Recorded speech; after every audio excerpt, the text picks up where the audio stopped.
Today's video, i-open lang natin ang ating Temu app.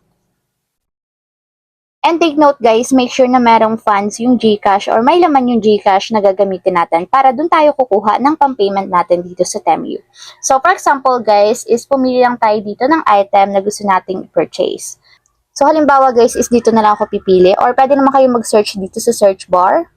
So, ito na lang yung itatap ko guys. Tap nyo lang yung item na gusto nyo and then open. And then, add to cart nyo na lang muna. And go to cart.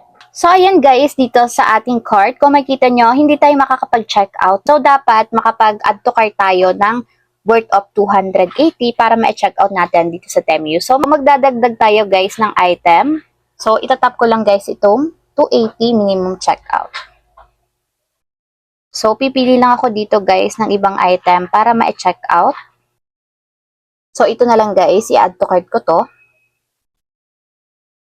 So, ito na lang purple. So, tap nyo lang guys yung continue to check out.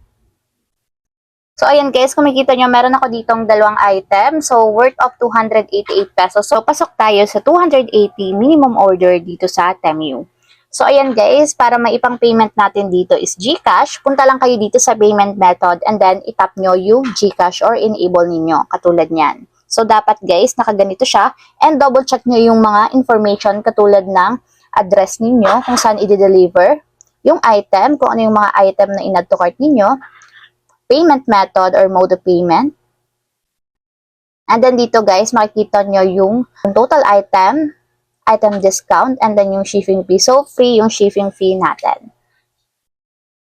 So, ayan guys. Kapag okay na, tap natin yung submit order.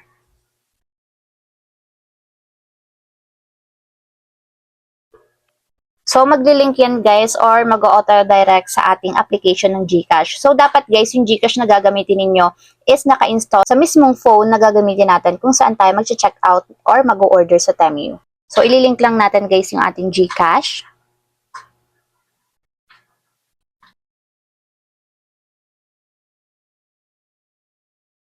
So, balik lang natin and payment processing na siya since nakalink na yung ating GCash.